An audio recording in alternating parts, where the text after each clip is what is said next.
Ukraine की सड़कों पर आपको युद्ध के निशान हर थोड़ी दूरी पर मिल जाएंगे, लेकिन कीव जो राजधानी है यहाँ की, वहां तक किस तरीके से रूस की सेनाएं पहुंच चुकी हैं, ये आज इरपिन की जंग को देखकर समझ में आ रहा था।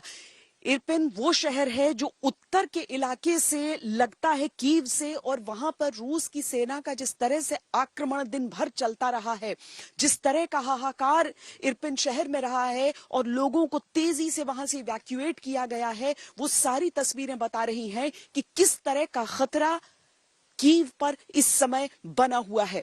आज हम सब उन इलाकों में मौजूद रहे और देखा कि किस तरह से लोगों को तेज रफ्तार से वहां से निकाला जा रहा था, और उस सब के बीच गोला बारूद, हर एक चीज की आवाज वहां पर आती ही जा रही थी।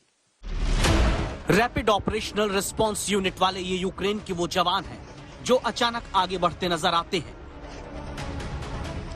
अत्याधुनिक हथियारों और रॉकेट लॉन्चर से लैस ये जवान आगे आकर एक फायर करते हैं। ये फायर रूस के उस टैंक की तरफ किया गया जो कीव पर कब्जे के लिए आया है।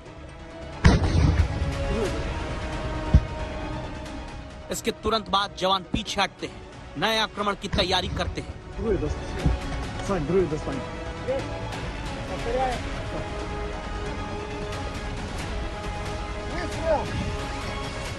फिर आगे आकर एक फायर होता है।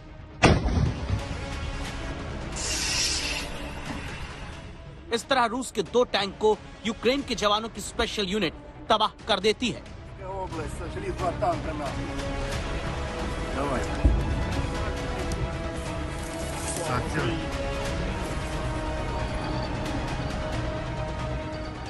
दरअसल युद्ध के 12वें दिन तक यूक्रेन की राजधानी कीव घिर चुकी है।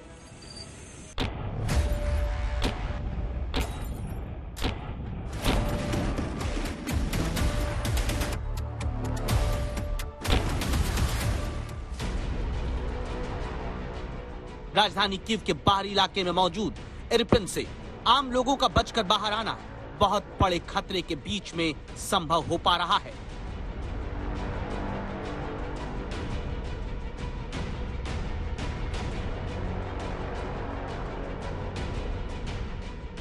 उसी खतरे के बीच जिम्मेदारी के साथ हर खबर आप तक पहुंचाने के लिए आज तक संवाददाता श्वेता सिंह कीव से इरपिन पहुंच रही हैं।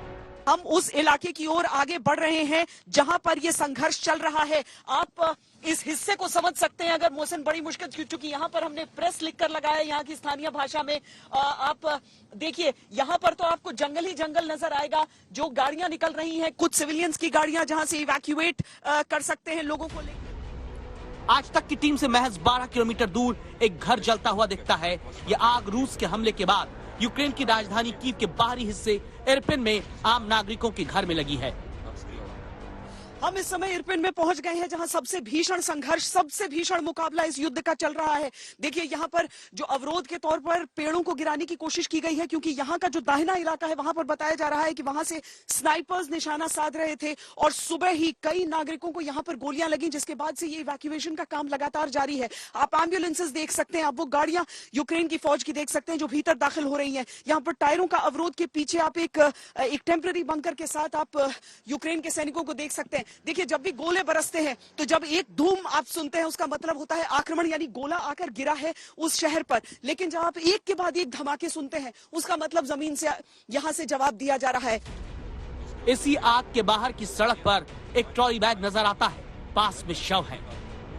ये उस परिवार के सदस्य हैं जो अपने घर से सुरक्षित जगह बचकर जाने के लिए निकले, लेकिन रूस के हमले में पहुंच नहीं पाए, बच नहीं पाए।